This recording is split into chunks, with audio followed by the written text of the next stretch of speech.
ഒരു കുടുംബത്തിലേക്ക് ദൈവശക്തി ഒഴുകുന്ന ഏറ്റവും പ്രധാനപ്പെട്ട ശക്തി കേന്ദ്രമാണ് വിശുദ്ധ കുർബാന. വിശുദ്ധ കുർബാനയേക്കാൾ വലുതായി നമ്മുടെ കർത്താവ് ഈശോ മിശിഹായ്ക്ക് നമുക്ക് വേണ്ടി തരാൻ മറ്റൊന്നുമില്ല. അതുകൊണ്ട് തന്നെ ഓരോ കുടുംബത്തിലേക്കും ഈ ദൈവശക്തി ഇറക്കണം.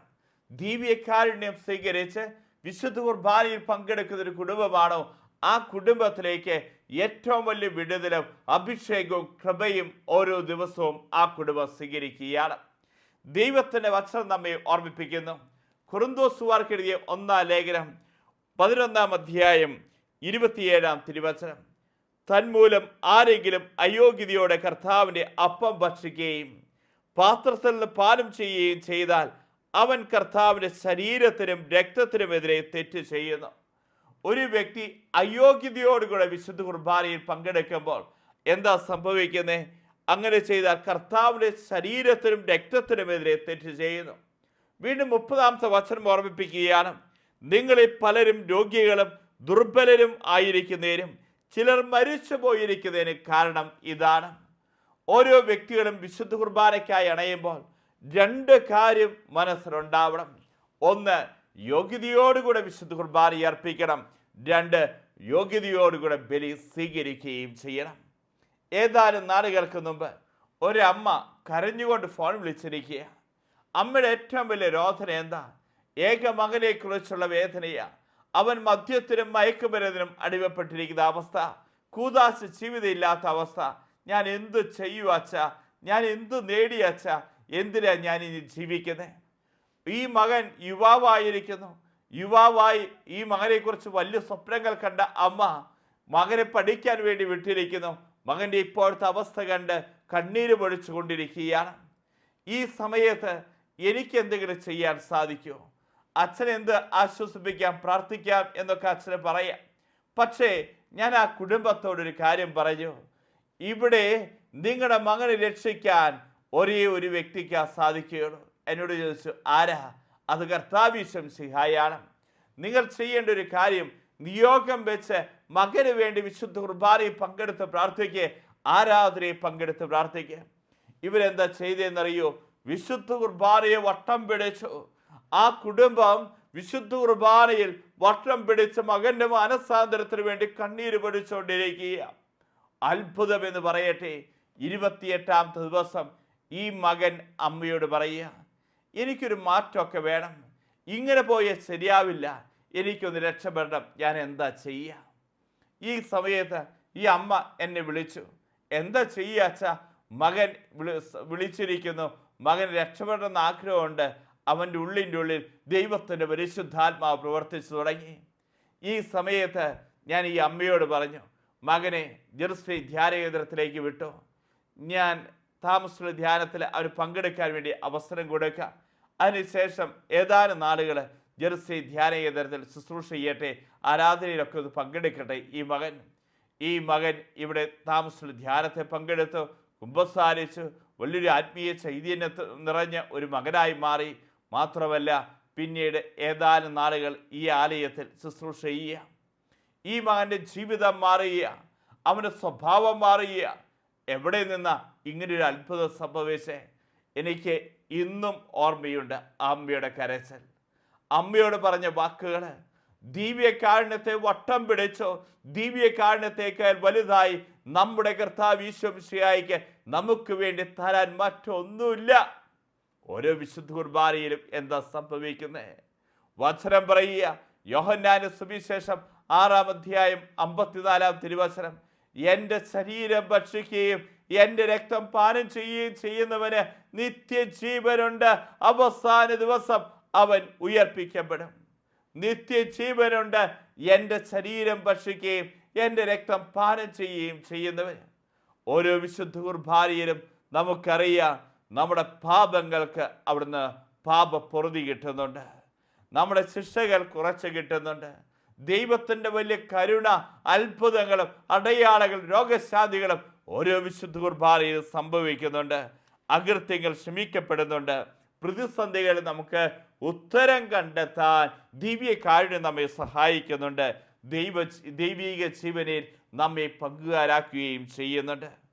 യോഹന്നാൻ ശ്ലീഹ എഴുതിയ 1 ലേഖനം 3 അധ്യായം 8 തിരുവചനം പറയുകയാണ്, പിശാചിന്റെ പ്രവൃത്തികളെ നശിപ്പിക്കുന്നതിന് വേണ്ടിയിട്ടാണ് ദൈവപുത്രൻ പ്രത്യക്ഷനായിരിക്കുന്നത്. പിശാചിന്റെ പ്രവൃത്തികളെ നശിപ്പിക്കുവാൻ ഏറ്റവും ശക്തമായിട്ടുള്ള ആയുധമാണ് വിശുദ്ധ കുർബാന. പിശാചിന്റെ പ്രവൃത്തിയെ നശിപ്പിക്കുവാൻ വേണ്ടിയിട്ട് മനുഷ്യപുത്രൻ പ്രത്യക്ഷനായിരിക്കുന്നത് എന്നുള്ള ബോധ്യം നമുക്കുണ്ടാവണം. ഞാൻ ഇന്ന് ബലിയർപ്പിച്ചിട്ടാ നിങ്ങളുടെ മുമ്പിൽ നിൽക്കുന്നത്. ബലിയർപ്പണ സമയത്ത് ഞാൻ എന്താ ചെയ്തേ? കാസയും പീലാസയും എൻ്റെ കരകളിലെടുത്തു. ഇതിനുശേഷം ഈ കാസയിലേക്ക് യേശുവിൻ്റെ തിരുരക്തമല്ലേ വന്ന് നിറയുന്നത്? ഈ പീലാസയിൽ ഈശോയുടെ ശരീരമല്ലേ വന്ന് രൂപാന്തരപ്പെടുന്നത്? എങ്കിൽ പ്രിയപ്പെട്ടവരെ, വൈദികൻ ഈ അപ്പം എടുക്കുന്നു. അതെന്താ? ഈശോയുടെ ശരീരമായി മാറിയ വൈദികൻ പറയുന്നുണ്ട്, ഇതെൻ്റെ ശരീരമാ, ഇതെൻ്റെ രക്തമാ. ഈശോയുടെ ശരീരമായി, ഈശോയുടെ രക്തമായി രൂപാന്തരപ്പെടുക. വൈദികൻ ആ മാംസത്തെ, ഈശോയുടെ ഹൃദയത്തെ 2 വിഭജിക്കുന്നുണ്ട്, മുറിക്കുന്നുണ്ട്.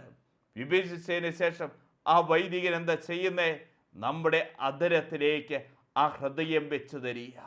ഈശോയുടെ ഹൃദയം നമ്മുടെ അധരത്തിലേക്ക് വെച്ച് തരിക. നമ്മുടെ ഹൃദയവും ഈശോയുടെ ഹൃദയവും ഒന്നായി തീരുക. ഇതാണ് ഓരോ വിശുദ്ധ കുർബാനയിലും സംഭവിക്കുന്നത്. ഇതിനേക്കാൾ വലുതായി നമ്മുടെ കർത്താവ് ഈശോ മിശിഹായ്ക്ക് നമുക്ക് വേണ്ടി തരാൻ മറ്റൊന്നുമില്ല എന്നുള്ള ബോധ്യം ഓരോ വ്യക്തികൾക്കും ഉണ്ടാകണം. അതുകൊണ്ട് തന്നെ നമ്മുടെ ബലിയർപ്പണം എങ്ങനെയായിരിക്കണം? ഏറ്റവും വലിയ ബലിയർപ്പണം നടക്കേണ്ടത് ഹൃദയം കൊണ്ടുള്ള ബലിയർപ്പണമാണ്. നമ്മൾ വചനത്തിൽ വായിക്കുന്നുണ്ട്, ഉൽപ്പത്തിയുടെ പുസ്തകം 4 അധ്യായം 4 തിരുവചനം. ഇവിടെ ആബേൽ ബലിയർപ്പിക്കാൻ പോവുക. ആബേലിനെ കുറിച്ച് പറയുകയാണ്, ആബേൽ തൻ്റെ ആട്ടിൻകൂട്ടത്തിലെ കടിഞ്ഞൂൽ കുഞ്ഞുങ്ങളെ എടുത്ത് അവിടെ കൊഴുപ്പുള്ള ഭാഗങ്ങൾ അവിടത്തേക്ക് കാഴ്ചവെച്ചു. ആബേലിലും അവൻ്റെ കാഴ്ചവസ്തുക്കളിലും അവിടുന്ന് പ്രസാദിച്ചു. ആബേലിലും അവൻ്റെ കാഴ്ചവസ്തുക്കളിലും അവിടുന്ന് പ്രസാദിച്ചു. ഏതിലാ ദൈവം ആദ്യം പ്രസാദിച്ചത്? ആബേലിലാണോ? ആബേലിൻ്റെ കാഴ്ചവസ്തുക്കളിലാണോ? ദൈവം ആദ്യം പ്രസാദിച്ച ആബേലില. അതിനുശേഷമാണ് ആബേലിൻ്റെ കാഴ്ചവസ്തുക്കളിൽ ദൈവം പ്രസാദിച്ചത്. ഇതുകൊണ്ട് തന്നെ ഒരു വ്യക്തി, ആ വ്യക്തിയിലാണ് ദൈവം സംപ്രീതനാവുന്നത്. അതിനുശേഷമാണ് വസ്തുവിൽ ദൈവം സംപ്രീതനാവുന്നത്. വ്യക്തിയിൽ സംപ്രീതനായതിനു ശേഷം മാത്രമേ വസ്തുവിൽ സംപ്രീതനാവുകയുള്ളൂ. നമ്മുടെ കർത്താവ് യേശു മിശിഹാ 33 വർഷം ഈ ലോകത്തിൽ ജീവിച്ചു. പരപിതാവിൻ്റെ മുമ്പിൽ തന്നെ ബലിയർപ്പിച്ചു. എന്നാൽ ഈ പിതാവായ ദൈവത്തിൻ്റെ മുമ്പിൽ പുത്രനായ യേശു ബലിയർപ്പിക്കപ്പെട്ടപ്പോൾ ഏറ്റവും ആദ്യം ദൈവത്തിന് സ്വീകാര്യമായത്, സംപ്രീതമായത് ഏതായിരുന്നു? പുത്രനായ യേശുവാണ്. പുത്രനായ യേശുവിനെ കുറിച്ച് വചനത്തിൽ നാം 2 പ്രാവശ്യം വായിക്കുന്നുണ്ട്. ഇവൻ എൻ്റെ പ്രിയപുത്രൻ, ഇവനിൽ ഞാൻ പ്രസാദിച്ചിരിക്കുന്നു. പിതാവായ ദൈവം പുത്രനെ കുറിച്ച് പറയുക, ഇവരെൻ്റെ പ്രിയപുത്രൻ, ഇവരിൽ ഞാൻ പ്രസാദിച്ചിരിക്കുന്നു. ഇതിന് ശേഷമാണ് അവൻ്റെ ബലിയിൽ ദൈവം സംപ്രീതനാവുന്നത്.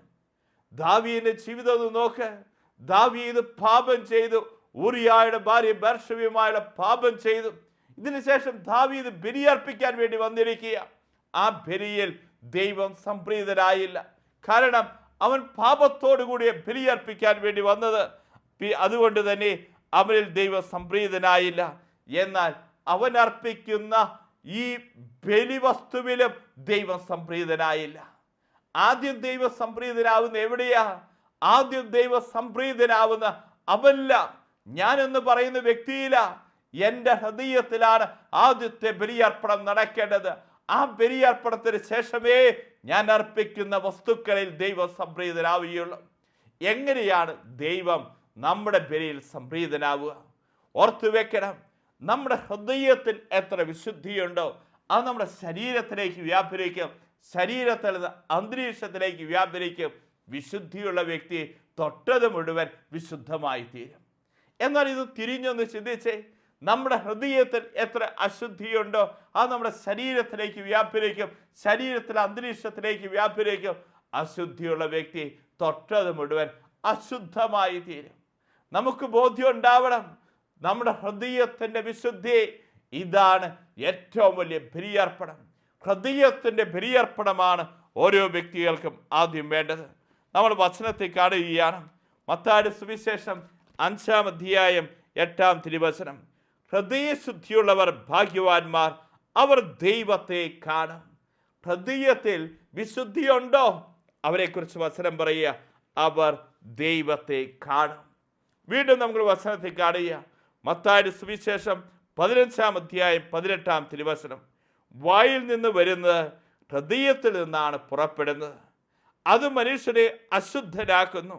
ദുശ്ചിന്ത, കൊലപാതകം, പരസംഗം, വ്യഭിചാരം, മോഷണം, കള്ളസാക്ഷ്യം, പരദൂഷണം എന്നിവയെല്ലാം ഹൃദയത്തിൽ നിന്നാണ് പുറപ്പെടുന്നത്.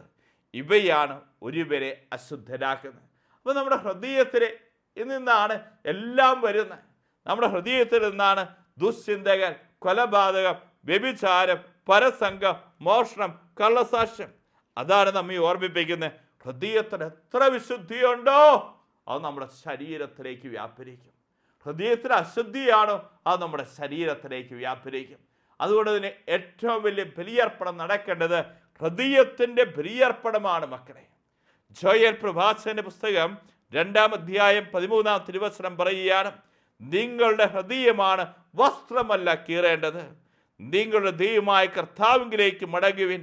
എന്തെന്നാൽ അവിടുന്ന് ഉദാരമതിയും കാരുണ്യവാനും ക്ഷമാശീലനും സ്നേഹസമ്പന്നനുമാണ്, ശിക്ഷ പിൻവലിക്കുവാൻ സദാ സന്നദ്ധനുമാണ് അവിടുന്ന്. നിങ്ങളുടെ വസ്ത്രമല്ല ഹൃദയമാണ് കീറേണ്ടതെന്ന് ദൈവത്തിൻ്റെ വചനം നമ്മെ ഓർമ്മിപ്പിക്കുക. ഓരോ വ്യക്തികൾക്കും ബോധ്യം ഉണ്ടാവണം, എൻ്റെ ശരീരം എന്താ? ഇത് ദൈവത്തിൻ്റെ ആലയമാണ്. എൻ്റെ ഹൃദയം എന്താ? ഈശോ വസിക്കുന്ന സക്രാരിയ. ഇതിൻ്റെ അകത്തേക്ക് മലിനത കടന്നു വരാൻ പാടില്ല. ഏറ്റവും വലിയ ബലിയർപ്പണം നടക്കേണ്ടത് നമ്മുടെ ഹൃദയത്തിലാണ്. ഹൃദയത്തിൻ്റെ ബലിയർപ്പണമാണ് ഓരോ വ്യക്തികളും സംഭവിക്കേണ്ടത്. ഈ ഹൃദയത്തിൽ വിശുദ്ധി ഉണ്ടാവണം. അതുകൊണ്ട് നമ്മെ ഓർമ്മിപ്പിക്കുന്ന നമ്മുടെ ശരീരം ദൈവത്തിൻ്റെ ആലയമാണ്, ദൈവം വസിക്കുന്ന ആലയമാണ്. എൻ്റെ ഹൃദയം ഈശോ വസിക്കുന്ന സക്രാരിയ. എങ്കിൽ പ്രിയപ്പെട്ടവരെ, എങ്ങനെ ശരീരത്തിൻ്റെ ബലിയർപ്പണം നടക്കേണ്ടത്? റോമാക്കാർക്ക് എഴുതിയ ലേഖനം 12-ാം അധ്യായം 1-ാം തിരുവചനം പറയുകയാണ്, നിങ്ങളുടെ ശരീരങ്ങളെ വിശുദ്ധവും ദൈവത്തിന് പ്രീതികരവുമായ സജീവ ബലിയായി നിങ്ങൾ അർപ്പിക്കണം. ഇതാണ് യഥാർത്ഥത്തിലുള്ള ആരാധന. നിങ്ങളുടെ ശരീരങ്ങളെ വിശുദ്ധവും ദൈവത്തിന് പ്രീതികരമായ ഒരു ബലിയായി എങ്ങനെ നമ്മുടെ ശരീരത്തെ അർപ്പിക്കാൻ സാധിക്കും? ഒരു ഭവനത്തിൽ തനിച്ചായിരിക്കുന്ന ഈ സമയത്ത് ആ വ്യക്തിക്ക് ചിന്ത വരിക മലിനമായ ചിത്രങ്ങൾ കാണുന്നതിന് വേണ്ടി. എന്നാൽ ആ വ്യക്തിയുണ്ടല്ലോ, ആരും ഇല്ലാത്ത സമയം ഞാൻ ഈ മലിനമായ ചിത്രം കണ്ടു കഴിഞ്ഞാൽ ആരും എന്നെ കാണാൻ പോകുന്നില്ല, ആരും അറിയാൻ പോകുന്നില്ല. പക്ഷേ ഇവൻ്റെ ഉള്ളിൽ ഇവനിങ്ങനെ ചിന്തിക്കുക, ഞാൻ ഈ മലിനമായ ചിത്രം കണ്ടു കഴിഞ്ഞാൽ എൻ്റെ ഈശോയ്ക്ക് അത് വിഷമം ഉണ്ടാവില്ലേ? എന്നെ ഓർത്ത് എൻ്റെ ഈശോയുടെ ചങ്ക് തകരില്ലേ? എനിക്ക് വേണ്ടി ആ കുരിശിൽ മരിച്ച കർത്താവിനെ നീ ഓർക്കുകയാണെങ്കിൽ ഈ സമയത്ത് അത് വേണ്ട എന്ന് വെക്കുമ്പോൾ അതിരിയ മക്കളെ ശരീരത്തിൻ്റെ വിശുദ്ധി എന്ന് പറയുന്നത്, ശരീരത്തിൻ്റെ ബലിയർപ്പണം എന്ന് പറയുന്നത്. ഇതുപോലെ തന്നെ പ്രിയപ്പെട്ടവരെ, നമുക്ക് മോശം കാഴ്ചകൾ കാണാം. എന്നാൽ ഒരു വ്യക്തി കാണുക, ആരും കാണാൻ പോകുന്നില്ല, എൻ്റെ ജീവിത പങ്കാളിയും കാണുന്നില്ല, മക്കളും കാണുന്നില്ല, ഞാൻ മോശം കാഴ്ചകൾ കാണുക. എന്നാൽ ഈ വ്യക്തി തിരിച്ച് ചിന്തിക്കുക, ഞാൻ മോശം കാഴ്ചകൾ കാണുന്നു, എന്നാൽ ആരും കാണുന്നില്ല, എൻ്റെ ഈശോ കാണുന്നുണ്ടല്ലോ. അതുകൊണ്ട് തന്നെ ഞാൻ ഈ കാഴ്ച വേണ്ട എന്ന് വെക്കുന്നു. ഈശോയെ പ്രതി ഞാൻ അത് ബലിയർപ്പിക്കുന്നു. ഇതിനെയാണ് വിളിക്കുന്നത് മക്കളെ കണ്ണുകളുടെ ബലിയർപ്പണം എന്ന് പറയുന്നത്. ഇതുപോലെ തന്നെ എൻ്റെ നാവ്, എനിക്ക് വായിത്തൊന്ന് മുഴുവൻ വിളിച്ചു പറയാം എൻ്റെ ജീവിത പങ്കാളിയോട്. പക്ഷേ ജീവിത പങ്കാളി വേദനിക്കും എന്ന് വിചാരിച്ചുകൊണ്ടല്ല ഞാൻ അവളോട് വായിത്തൊന്ന് മുഴുവൻ വിളിച്ചു പറയാതിരിക്കുന്നത്. മറിച്ച് എൻ്റെ ഈശോയ്ക്ക് വിഷമാവില്ലേ? ഈശോ ഞാൻ കാരണം വേദനിക്കാൻ ഇടവരില്ലേ? അതിനെ പ്രതി നീ നാവടക്കം പാലിക്കുമ്പോൾ ഇതിനെയാണ് വിളിക്കുന്നത് നിന്റെ നാവിൻ്റെ ബലിയർപ്പണമെന്ന്. ഇതുപോലെ തന്നെ പ്രിയപ്പെട്ടവരെ, ഓരോ വ്യക്തികളും തിരിച്ചറിഞ്ഞു പ്രലോഭനം കടന്നു വരുന്നു, ആ പ്രലോഭനം ചെയ്യാൻ പ്രേരണകളുണ്ടാവുന്നു. പക്ഷെ ബോധപൂർവം നീ എൻ്റെ ഈശോയ്ക്ക് വേദനിക്കില്ലേ എന്ന് വിചാരിച്ചുകൊണ്ട് ആ പ്രലോഭനങ്ങൾക്ക് വശംവദനായ ആവാതെ അതിനെ ഉപേക്ഷിക്കുമ്പോൾ ഇതിനെയാണ് വിളിക്കുന്നത് മക്കളെ നമ്മുടെ വികാരങ്ങളുടെ ബലിയർപ്പണമെന്ന്. ഇതുപോലെ തന്നെ പ്രിയപ്പെട്ടവരെ, ഒരു കടയിൽ ചെന്ന് നമുക്ക് ഈ കാലഘട്ടത്തിൽ കടകളിലേക്ക് ചെന്നാൽ എല്ലാം വാങ്ങാൻ തോന്നും. എന്നാൽ ഇതൊക്കെ ഇരിക്കുന്ന കാണുമ്പോൾ ഇതെനിക്ക് ആവശ്യമുണ്ടോ, എനിക്കിത് അത്യാവശ്യമുണ്ടോ, ഇതൊക്കെ ഞാൻ വാങ്ങിക്കൂട്ടിക്കഴിഞ്ഞാൽ എൻ്റെ ഈശോയ്ക്ക് വിഷമാവോ? എങ്കിൽ ഈശോയ്ക്ക് വിഷമാവുകയാണെങ്കിൽ എനിക്ക് അത്യാവശ്യമുള്ളത് മാത്രം മതി. ആ അത്യാവശ്യമുള്ള സാധനങ്ങൾ മാത്രം ഞാൻ വാങ്ങിക്കൊണ്ട് ഞാൻ തിരിച്ചു പോരുമ്പോൾ ഇതിനെയാണ് വിളിക്കുന്നത് ആഗ്രഹങ്ങളുടെ ബലിയർപ്പണമെന്ന്. കണ്ണുകളുടെ ബലിയർപ്പണം കണ്ടു, കാതുകളുടെ ബലിയർപ്പണം കണ്ടു, നാവിൻ്റെ ബലിയർപ്പണം കണ്ടു, ശരീരത്തിൻ്റെ ബലിയർപ്പണം കണ്ടു, വികാരങ്ങളുടെ ബലിയർപ്പണം കണ്ടു, ആഗ്രഹങ്ങളുടെ ബലിയർപ്പണം കണ്ടു. നമ്മുടെ ശരീരത്തിൽ ആഗ്രഹങ്ങളുടെയും വികാരങ്ങളുടെയും കണ്ണുകളുടെയും നമ്മുടെ പഞ്ചേന്ദ്രിയങ്ങളുടെയും എല്ലാ ബലിയർപ്പണം നടത്തിക്കൊണ്ടാണ് ഓരോ വ്യക്തികളും നമ്മൾ വിശുദ്ധ കുർബാനയ്ക്കായി അണയേണ്ടത്. തിങ്കളാഴ്ച മുതൽ ശനിയാഴ്ച വരെ എന്തു തോന്നിവാസവും കാണിച്ച് ജീവിച്ച് ഞായറാഴ്ച നീ കൈയും കൂപ്പി പിടിച്ച് വിശുദ്ധ കുർബാന അർപ്പിച്ചാൽ ആ ബലി ദൈവത്തിന് സ്വീകാര്യാവോ? ഇല്ല മക്കളെ, ആ ബലി ദൈവത്തിന് സ്വീകാര്യമാവില്ല. ഓരോ ബലിയും നീ ആരംഭിക്കുന്നത് എങ്ങനെയാ? ഈ ദേവാലയത്തിൽ വെച്ച് വിശുദ്ധ കുർബാന സജീവമായി പങ്കെടുത്തു, വിശുദ്ധ കുർബാന സ്വീകരിച്ചു. അതിനുശേഷം ആ ദേവാലയത്തിന് നടയങ്ങോട്ട് നീ ഇറങ്ങുന്ന സമയത്ത് നിന്റെ ബലി ജീവിതം തുടങ്ങണം. അവിടെ നിന്റെ വികാരങ്ങളുടെ, കണ്ണുകളുടെ, നിന്റെ ശരീരത്തിൻ്റെ, നിന്റെ ചിന്തകളുടെ എല്ലാം ബലിയർപ്പണം തുടങ്ങണം. അല്ലാതെ തിങ്കളാഴ്ച മുതൽ ശനിയാഴ്ച വരെ എൻ്റെ കണ്ണിൻ്റെ ഇഷ്ടത്തിനനുസരിച്ച് ജീവിച്ച്, എൻ്റെ ആഗ്രഹങ്ങളുടെ ഇഷ്ടത്തിനനുസരിച്ച് ജീവിച്ച്, എല്ലാ മ്ലേച്ഛതയും മുഴുകി ഞാൻ ജീവിച്ച് മദ്യത്തിനും മയക്കുമരുന്നും അടിമപ്പെട്ട് ജീവിച്ച് ഞാൻ ഞായറാഴ്ച പോയി കൈയും കോപ്പി വിശുദ്ധ കുർബാന സ്വീകരിച്ചാൽ ഓരോ മക്കളും തിരിച്ചറിഞ്ഞു ആ ബലി ദൈവത്തിന് സ്വീകാര്യമാവില്ല. ഓരോ ബലിയർപ്പണവും നടക്കേണ്ടത് എവിടെയാ? ഏറ്റവും ആദ്യം നടക്കേണ്ടത് നമ്മുടെ ഹൃദയത്തിലാണ്, നമ്മുടെ വികാരങ്ങളിലാണ് എന്നുള്ള ബോധ്യം ഓരോ വ്യക്തികൾക്കും ഉണ്ടാവണം. ഞായറാഴ്ച മുതൽ നമ്മൾ വിശുദ്ധ കുർബാനയിൽ അർപ്പിക്കുവാൻ വേണ്ടിയുള്ള തുടക്കമാണ് ഓരോ വ്യക്തികളിലും സംഭവിക്കേണ്ടത്. അതുകൊണ്ട് തന്നെ ഓരോ ബലിയർപ്പണത്തിനും ഓരോ ദൈവ പൈതലും വലിയ പ്രാധാന്യം കൊടുക്കണം. നമ്മൾ ഓർക്കുക പ്രിയപ്പെട്ടവരെ, കുംഭസാരം എന്ന കൂദാശ, അതിലൂടെ നമ്മുടെ ഓരോ പാപങ്ങളും നമ്മൾ ഏറ്റുപറയണം. ഏറ്റുപറഞ്ഞ് നമ്മൾ ആ ജീവിതത്തെ വിശുദ്ധീകരിച്ച്, ശരീരത്തെ വിശുദ്ധീകരിച്ച്, നമ്മുടെ ഹൃദയത്തെ വിശുദ്ധീകരിച്ച് നമ്മൾ വിശുദ്ധ കുർബാനയ്ക്കായി അടയുമ്പോൾ ആ ബലിയ ദൈവത്തിന് സ്വീകാര്യമായ ബലിയായി നമ്മുടെ ബലി മാറുകയുള്ളൂ. എങ്കിൽ പ്രിയപ്പെട്ടവരെ, വചനം പറയുക, ജോഷുവയുടെ പുസ്തകം 3-ാം അധ്യായം 5-ാം തിരുവചനം, നിങ്ങളെ തന്നെ വിശുദ്ധീകരിക്കുക, നാളെ നിങ്ങളുടെ ജീവിതത്തിൽ അത്ഭുതങ്ങൾ പ്രവർത്തിക്കും. ജോൺ പോൾ രണ്ടാമൻ മാർപ്പാപ്പയുടെ കുംഭസാരത്തെക്കുറിച്ച് ഇങ്ങനെയാണ് പറയുന്നത്. എല്ലാ വെള്ളിയാഴ്ചയും കുംഭസാരിച്ചിരുന്നു. 2 മണി മുതൽ 3 മണി വരെയുള്ള സമയം 1 മണിക്കൂറെങ്കിലും അദ്ദേഹം കുംഭസാരത്തിന് വേണ്ടി സമയം ചെലവഴിച്ചിരുന്നു. കുംഭസാരക്കൂട്ടിൽ 1 മണിക്കൂർ. എന്നാൽ രാവിലെ മുതൽ തുടങ്ങും ഈ കുംഭസാരത്തിന് വേണ്ടിയുള്ള ഒരുക്കം. തൻ്റെ ആ ചാപ്പലിൽ ക്രൂശ രൂപത്തിന് മുമ്പിൽ വന്ന് മുട്ടുകൾ കുത്തും. ഇതിനുശേഷം, കർത്താവേ, ഞാൻ പാപിയ, എൻ്റെ ചിന്തകൾ, എൻ്റെ വാക്കുകൾ, എൻ്റെ പ്രവർത്തികൾ, എൻ്റെ വികാരങ്ങൾ എല്ലാത്തിനും വന്നു പോയിട്ടുള്ള ഓരോ മേഖലകളുമുണ്ടല്ലോ, അദ്ദേഹം കർത്താവിൻ്റെ ആ ക്രൂശ രൂപത്തിന് മുമ്പിൽ പശ്ചാത്താപത്തിൻ്റെ ഹൃദയത്തോടുകൂടെ വ്യാപരിക്കും. വീണ്ടും നമുക്ക് കാണാൻ സാധിക്കും, 2 മണിയാവുമ്പോൾ ഒരു സാധാരണ വൈദികന്റെ മുമ്പിൽ ചെന്ന് മുട്ടുകൾ കുത്തി ഓരോ പാപങ്ങളും ഏറ്റുപറഞ്ഞ് ഈ പരിശുദ്ധ പിതാവ് കുംഭസാരിക്കും. എങ്കിൽ പ്രിയപ്പെട്ടവരെ, ജോൺ പോൾ രണ്ടാമൻ മാർപ്പാപ്പയ്ക്ക് എല്ലാ വെള്ളിയാഴ്ച കുംഭസാരിക്കുമ്പോഴും 1 മണിക്കൂർ സമയം കുംഭസാരത്തിന് വേണ്ടി എടുത്തുവെങ്കിൽ നമ്മുടെയൊക്കെ കുംഭസാരങ്ങൾ നമ്മളൊന്ന് ആത്മപരിശോധന ചെയ്യണം. പാപബോധത്തോടുകൂടെ, പശ്ചാത്താപത്തോടുകൂടെ നമ്മൾ കുംഭസാരക്കൂട്ടിലേക്ക് അണയണം. ഓരോ കുമ്പസാരത്തിലും നമുക്ക് എന്താ ലഭിക്കുന്നത്? നമ്മെ തന്നെ വിശുദ്ധീകരിക്കുകയാണ് ചെയ്യുന്നത്. 2, ഓരോ കുമ്പസാരത്തിലും കൃപയ്ക്കുമേൽ കൃപ നമ്മുടെ ജീവിതത്തിലേക്ക് വർഷിക്കുക. 3, സാത്താന് നമ്മുടെ മേൽ വരാനുള്ള എല്ലാ വഴികളും അടയപ്പെടുകയാണ് ഓരോ കുമ്പസാരത്തിലും.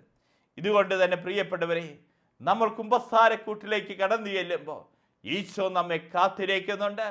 ആ കുമ്പസാരക്കൂടുണ്ടല്ലോ, കാൽവരിയിലെ ആ കുരിശ് വെട്ടിക്കീറി ഉണ്ടാക്കിയിരിക്കുന്ന കുമ്പസാരക്കൂട്. നീ ഓരോ പാപവും ഏറ്റുപറയുമ്പോൾ എന്താ സംഭവിക്കുന്നത്? നമ്മുടെ കർത്താവ് ഈശോ മിശിഹായുടെ തിരുരക്തത്താൽ നിന്റെ പാപങ്ങൾ കഴുകി വിശുദ്ധീകരിച്ച് നിന്നെ പുതിയ വ്യക്തിയാക്കി മാറ്റുക. നമുക്ക് കരങ്ങൾ കൂപ്പാം. കർത്താവേ, ഞങ്ങൾ എത്രയോ കാലമായി ബലിയർപ്പണം നടക്കുന്നു. എന്നാൽ ഈ ബലിയർപ്പണങ്ങൾ യഥാർത്ഥത്തിൽ ദൈവത്തിന് സ്വീകാര്യമായൊരു ബലിയായി ഞങ്ങൾക്ക് അർപ്പിക്കാൻ സാധിക്കുന്നില്ല. ഞങ്ങളുടെ ഹൃദയത്തിന് വിശുദ്ധി നടക്കുന്നില്ല, ഞങ്ങളുടെ ശരീരത്തിന് വിശുദ്ധി നടക്കുന്നില്ല. ഈ മേഖലകളിലേക്കെല്ലാം കർത്താവേ, നിന്റെ കൃപ ഞങ്ങൾക്ക് അവിടെ നിന്ന് വർഷിക്കണമേ. ഒരു യുവാവ് ഒരിക്കൽ 4 പേജ് കുമ്പസാരിക്കാൻ വേണ്ടി എഴുതിക്കൊണ്ട് വന്നേ. ആ കുമ്പസാരം കഴിഞ്ഞിട്ട് അവൻ പറയുക, ഞാൻ മുട്ടുകുത്തി നിന്ന് കഴിഞ്ഞപ്പോൾ ഞാൻ കാണുന്നത് എന്താണെന്നറിയോ? കുരിശിൽ കിടന്ന് പിടയുന്ന കർത്താവിനെ കാണുന്നേ. ഈ കർത്താവിനെ കണ്ടു കഴിഞ്ഞപ്പോൾ ഞാൻ എന്തൊക്കെ പാപങ്ങളാണ് എഴുതിയിരിക്കുന്നത്, അത് കർത്താവിന് 2 കൈകളും ഇങ്ങനെ തൂങ്ങിക്കിടക്കുക. ഈ സമയത്ത് ഞാൻ എഴുതിക്കൊണ്ട് വന്ന ആ ഷീറ്റിലേക്കൊന്നുമല്ല നോക്കിയത്, പറിച്ച കർത്താവിൻ്റെ കരങ്ങളിലേക്ക് നോക്കിയേ. ഞാൻ എഴുതിക്കൊണ്ട് വന്ന ഓരോ പാപങ്ങളും എനിക്ക് കാണിച്ചു തരിക ആ കർത്താവിൻ്റെ ക്രൂശിതൻ്റെ കരകൾ. ഞാൻ ആ ക്രൂശിതൻ്റെ കരകൾ നോക്കി ഓരോ പാപങ്ങളും ഞാൻ ഏറ്റുപറയുക. ഈ സമയത്ത് ഞാൻ കാണുന്നത് എന്താണെന്നറിയോ? കുരിശിൽ കിടന്ന് പിടയുന്ന കർത്താവിനെയ. എന്നാൽ ഞാൻ പാപങ്ങൾ ഏറ്റു പറഞ്ഞു കഴിഞ്ഞപ്പോൾ സംഭവിച്ച എന്താണെന്നറിയോ? എന്നെ നോക്കി പുഞ്ചിരിക്കുന്ന കർത്താവിനെ ഞാൻ കണ്ടത്. അതുകൊണ്ട് തന്നെ പ്രിയപ്പെട്ടവരെ, കുടുംബത്തിൻ്റെ കെട്ടടിയണം കുമ്പസാരം എന്ന കൂദാശയിലൂടെ നിന്നെ തന്നെ വിശുദ്ധീകരിക്കുക. കുടുംബത്തിൻ്റെ കെട്ടടിയണമോ വിശുദ്ധ കുർബാനയേക്കാൾ വലുതായി കുടുംബത്തിൻ്റെ കെട്ടടിയുന്ന മറ്റു കൂദാശയില്ല എന്നുള്ള ബോധ്യം ഓരോ ദൈവ പൈതലും ഉണ്ടാകട്ടെ. പിതാവിൻ്റെയും പുത്രൻ്റെയും പരിശുദ്ധാത്മാവിൻ്റെയും നാമത്തിൽ ആമേൻ.